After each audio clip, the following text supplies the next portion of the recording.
大家好，又係我星星同大家職人吹水。大家好，咁啊春去冬來，咁啊春天啲天氣啊真係相當之好嘅，即係對於我嚟講。但係對好多人嚟講咧，又唔係話真係太中意喎，因為點解咧？潮濕啦，有時又有雨啦，咁啊有時又好熱啦，特別係今年添嚇。咁啊成日搞到個人咧就周身都唔聚財嘅。咁啊點解唔聚財咧？主要都係濕重啊！特別係小弟啊呢期啊，咁啊出去踩單車都有少少力不從心咁樣嚇，啲骨火又多，咁樣就分享今日呢個湯水啊！咁啊材料係啲赤小豆、扁豆啊，咁樣半碗洗乾淨佢就揾水浸咗佢啦。咁有約600-700g 到嘅粉葛啦，同埋同樣份量嘅甘筍。咁啊有約600g 到個瘦肉。咁啊最重要係今次個主角啦，就係鯪魚啊！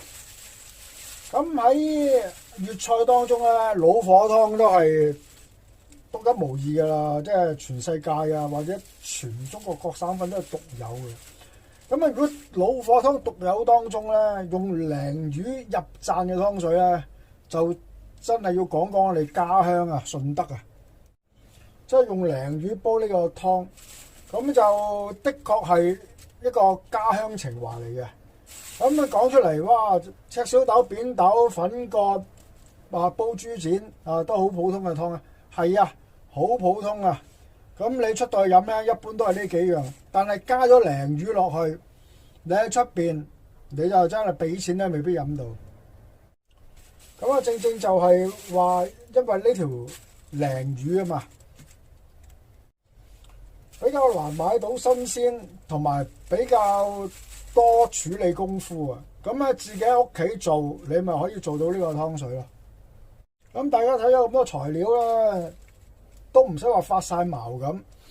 咁我哋烹調煮食啦，定好個流程，一步一步去做啊。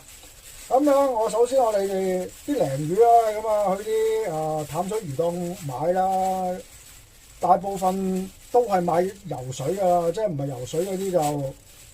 一般嚟講啊，攞嚟打啲鯪魚球啊嗰啲啦嚇，咁樣翻到嚟啦，咁我哋就揾一茶匙鹽咧，就揦一揦佢先。咁啊揦嘅作用咧，我哋唔係話要醃鹹佢嘅，咁樣又等佢啲鯪魚啊表皮有啲潺啊，咁我哋就醃一醃佢出嚟。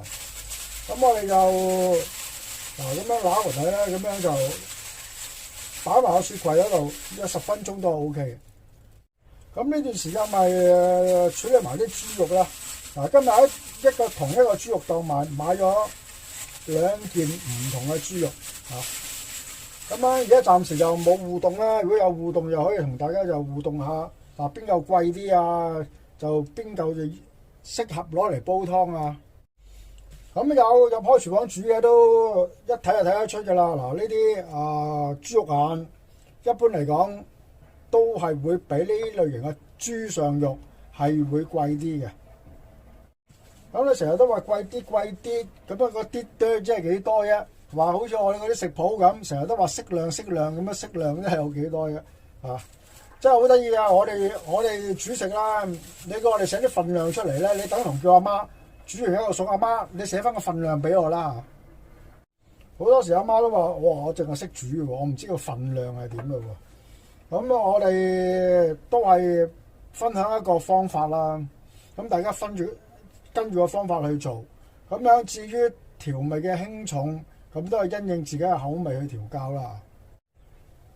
咁唔好越講越遠啦。咁呢度啲多，咁即係爭幾多啊？呢啲30蚊一斤，咁呢啲咧20蚊一斤啊。有啲賣22，有啲賣24，有啲賣26。咁樣呢啲豬上肉咁樣點樣揀咧？一般你去到嗰啲豬肉台咧，佢都會擺喺度噶啦。最平嗰啲咧就擺喺最側邊，咁跟住就呢啲。當然去到梅頭啊、豬骨啊嗰啲就特別貴啦，就零零舍舍就即刻切出嚟嘅。嗰啲排骨啊、一字排啊嗰啲都係啊，特別貴啊。咁啊呢啲豬上肉咧，翻到嚟咧，咁啊攞嚟醃鹹肉啊，或者攞嚟起片炒咧，都係好好食嘅。但係咪成件都冇用咧？都有用嘅。佢特別瘦呢啲位咧，都係好適宜用嚟煲湯嘅。咁我哋點樣起咗佢咧？咪起咗嚿柳出嚟咯。咁啊剩翻一半肥一半瘦啊，咁就 OK 啦。咁啊呢啲就留翻第二餐食。咁樣呢啲都係好簡單嘅，起咗出嚟咁樣煲湯嘅，咪切到一粒粒咯，唔好太細粒。如果燉湯嗰啲可以切細粒啲，切到一粒粒咁樣。跟住我哋又好簡單啦，我哋揾啲普通嘅水喉水浸咗佢。咁啊浸佢嘅作用咧，都係等一啲新鮮豬肉啊，一啲唔好嘅味道啊、臊味咧，就浸一浸佢出嚟啦。有啲網友話你咁樣浸乜嘢肉味都俾你浸晒出嚟啦。如果啲肉味浸得出嚟咧，你又唔使攞去煲湯煲幾粒鐘噶啦，係嘛？呢啲都係一啲好簡單嘅常識。俾咁多錢買啲新鮮豬肉翻嚟咧，我哋要釋除個臊味，因為煲呢啲湯咧，你一有臊味咧，你就落幾多材料落去咧，你都係唔想飲，你嘥嗰啲錢啊！豬肉浸緊之際啦，咁我哋就二話不說啦，咁我攞翻個煲出嚟，咁我哋落翻咗3公升度嘅水啦。咁落咗水之後，咁將我哋個陳皮，咁春天呢啲天時咧，我哋落一片啦，即係3角咁啦，嗰啲咁樣啲靚陳皮咁樣沖水咁啊浸咗佢啦，唔需要刮嘅嚇。超過3年嗰啲陳皮你唔需要刮你啊，我呢啲啊10幾年嘅啦。咁啊仲有呢樣啦，就係赤小豆、扁豆，咁啊呢度半碗。咁樣即係幾多啦？有時候我哋出去買咧，好多時買到啲一包啊，都係收你10蚊啦，2樣，咁你咪分2次咯。咁樣洗乾淨佢，咁啊浸佢2-3個鐘啦，最好就係話。咁我哋就連埋啲水咧擺埋落去一齊，咁啊 OK。哇！咁啊以上材料咧都係要凍水隔，特係陳皮啊，你唔好啲水攞嚟煲。好，跟住我哋就煮我哋啲粉葛啦。有時出去買粉葛咧，都幾乞人買嘅。咁而家春天都特別多嘅啲粉葛，咁樣睇下個老闆佢肯唔肯同你切咯嚇。如果唔肯同你切嘅，你就揀個細少少啦。如果肯同你切嘅，老虎蟹你都係買啲3斤啊咁上下，因為你越大個咧，呢啲就越好嘅。同埋揀粉葛都係啊，咁我哋都係要睇下佢聚唔聚手啊咁樣啦嚇。咁樣呢啲粉葛都係好粗生嘅。咁啊而家一般啲菜檔都好少同你代勞噶啦，咁樣咪揾個刨咧，我哋就慢慢就刨晒佢啦嚇。如果唔係咧，揾嘅呢啲刀咧，慢慢去切都 OK 嘅，咁我哋批晒先。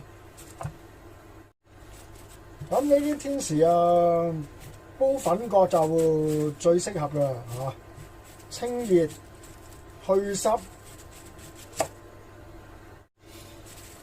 咁樣攰賴賴咁樣就啱晒㗎啦。不如唔想煲湯嘅，咁你咪可以夾啲羅漢果煲下啲土茯苓啊，煲新鮮嘅土茯苓咁我都好似拍過一條影片，講過粉葛煲土茯苓。我哋喺廚房攞成日飲啊，呢啲自己煲俾自己飲啫嘛。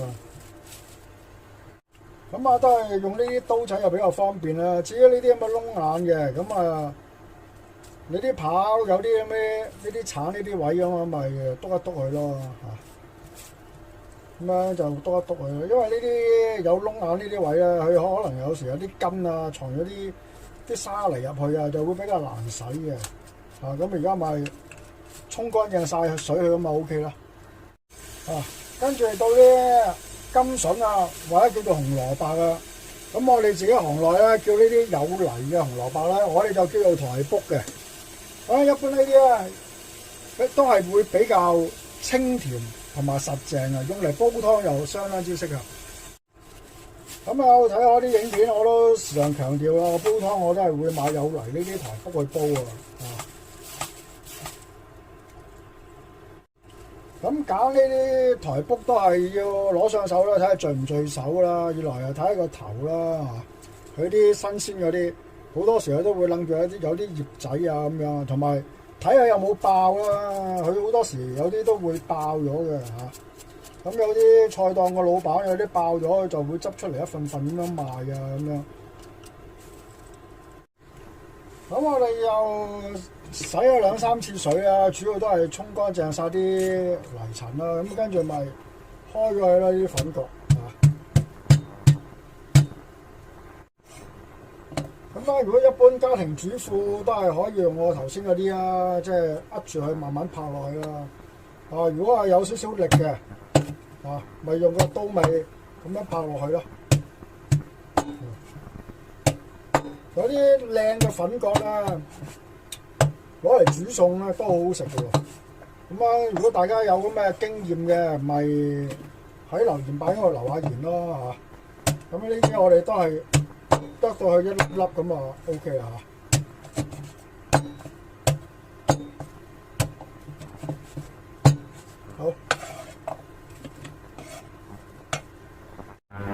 跟住啲粉角二話不說，都係可以擺落去煲先。煲咗啲粉角咪噓聲，搞埋條台卜啦，或者叫金筍啦。咁切呢啲就另外一個刀法啦。呢個就叫做粉刀切法。好多時呢個切法咧，都係煲湯啲材料啊，中菜湯啊，就會用呢個切法啦。青紅蘿蔔湯啊都可以。咁都係噓聲啦，可以擺埋喺一齊煲。睇翻啲豬肉啊，約浸咗10分鐘咁上下啦，咁我就揦一揦佢啦。你一浸咗佢啦，你一揦一揦佢啦，佢有啲唔好嘅嘢啊，有啲粉紅色嘅血水啊，呢啲咪唔好嘅嘢咧，咁啊揦咗佢出嚟。咁而家又沖洗2、3次。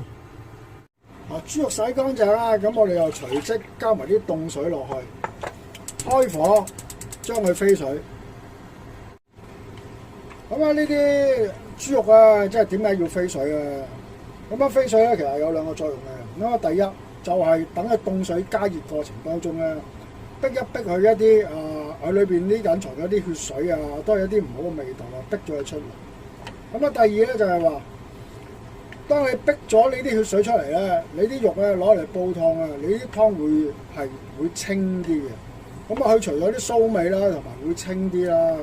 特別係你做燉湯啊，咁樣你做燉湯啊，你一燉出嚟啲湯一濁咧，你就直接影響咗個湯一啲味道啊，同埋個賣相。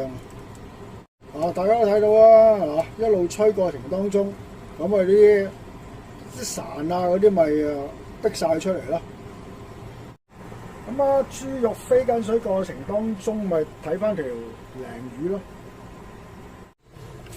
鯪魚用鹽都係醃咗有10分鐘咁上下嘅，咁我哋都係希望將佢一啲魚皮啊、嗰啲潺啊咁醃一醃佢出嚟啦。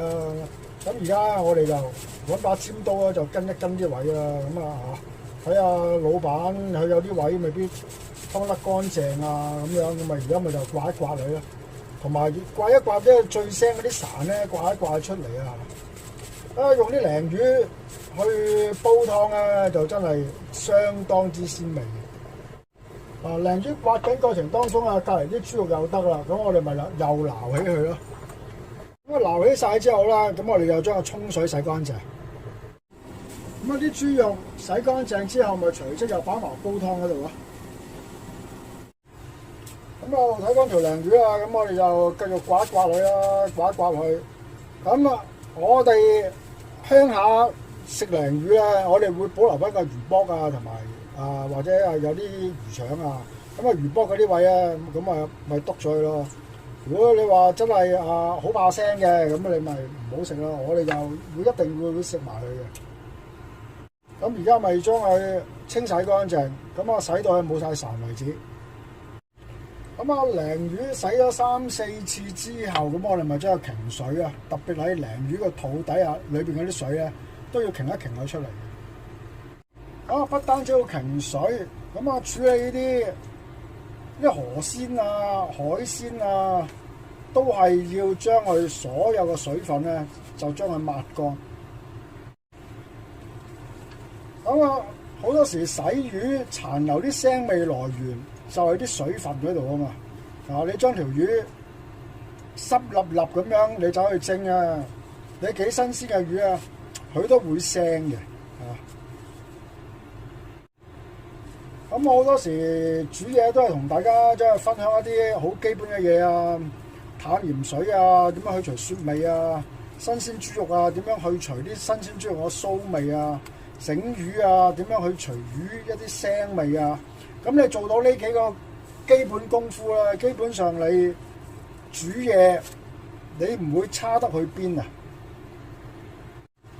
點解咁講咧？即係證明你食嘢亦係開始會有啲要求啊！哇，有啲話，我都唔怕腥，我又唔怕臊，我煲湯咩都唔使搞嘅，唔使自己煲啊嚇！而家買啲外賣翻嚟咪得咯。咁我哋抹到佢乾晒身之後咧，咁我哋就俾翻啲胡椒粉佢，等佢個鯪魚表面咧都係辟一辟佢最後尾嗰啲腥味噶嘛。呢邊都係，咁我哋又俾翻少少胡椒粉落去，咁咪 OK 啦。咁煲呢個鯪魚湯咧，仲有2個步驟要做嘅。一陣間就會攞嚟煎啦。第二個步驟咧就係話，我哋要準備一個魚袋，無論屋企有冇小朋友都好。煲呢個鯪魚湯咧，我都建議大家咧就買一個魚袋去。因為鯪魚咧都係好多細骨嘅，咁有時我哋喺出邊做啊，咁呢類型嘅鯪魚湯咧，點解出到去冇鯪魚啊？因為我哋啲鯪魚全部入晒袋啊嘛，咁呢啲魚袋咧就洗佢啦。咁個魚袋洗乾淨之後，咁我哋都係要走去攞去擎一擎水嘅，咁呢啲係劇情所需嘅啫。當個魚袋擎緊水之際，條魚亦係乾過糧尾個荷包啊！咁我哋呢邊就真係嘭嘭聲啦。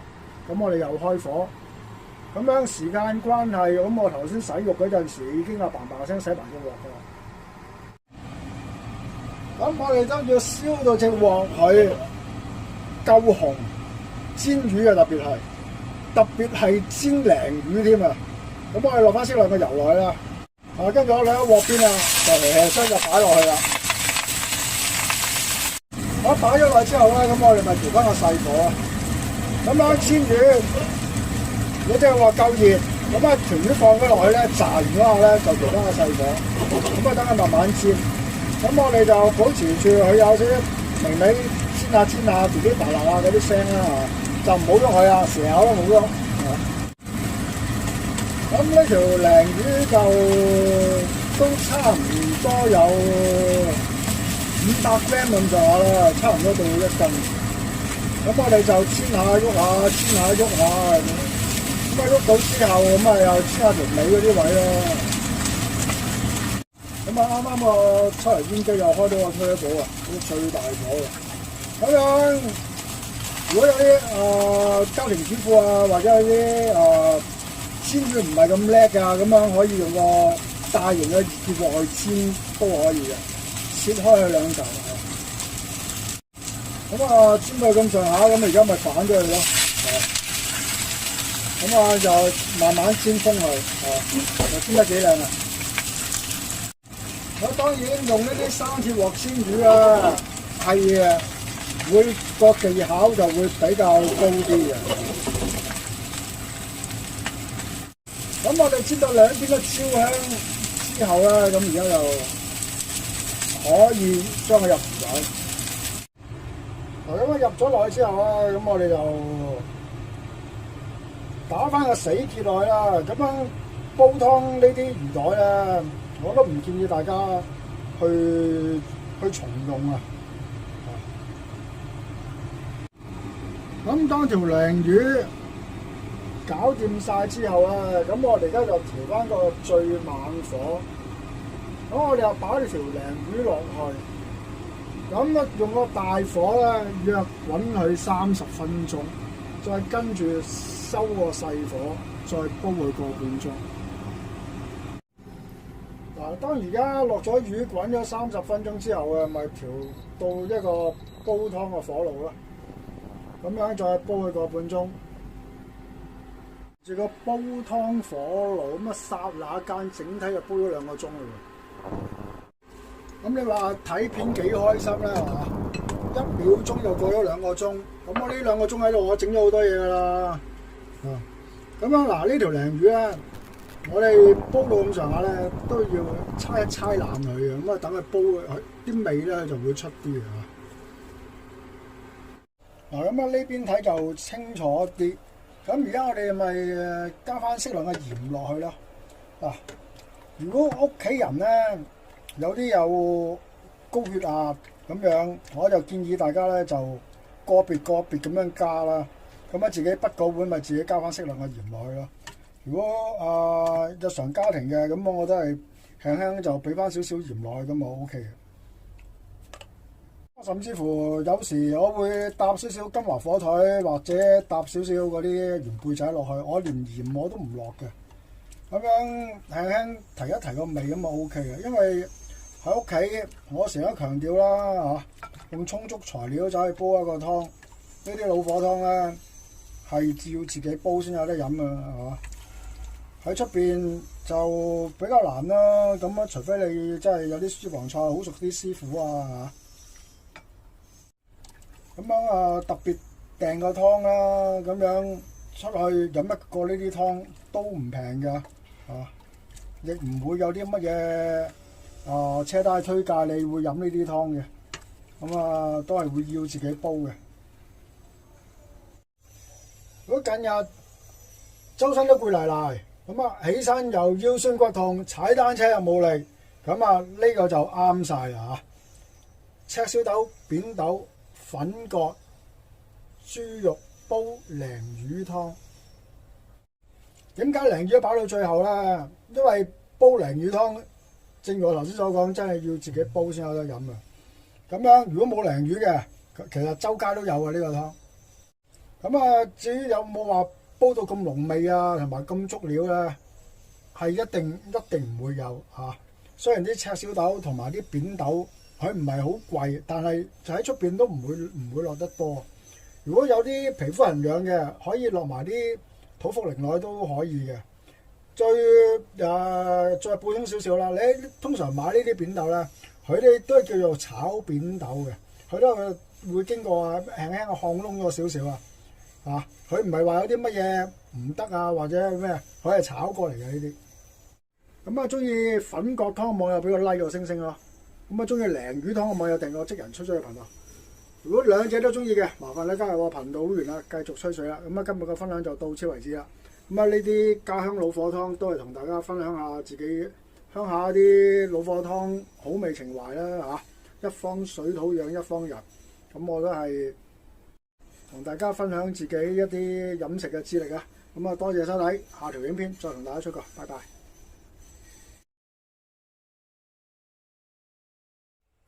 我幾時都講啊，識睇一定睇片尾啊！片尾有咩彩蛋咧？係冇彩蛋嘅，都係同大家分享下就呢個湯水啦嚇。佢不單止咧清熱解毒去濕，呢個湯咧味道仲係相當之好。我建議大家，如果你煲呢個湯，你比平時啲湯你煲多少少份量，買多少少料落去煲啊！相當之清甜好味嘅，咁我就極力推介大家飲呢個家鄉嘅鯪魚湯啦，就真係好好味嘅。咁我就飲湯先啦。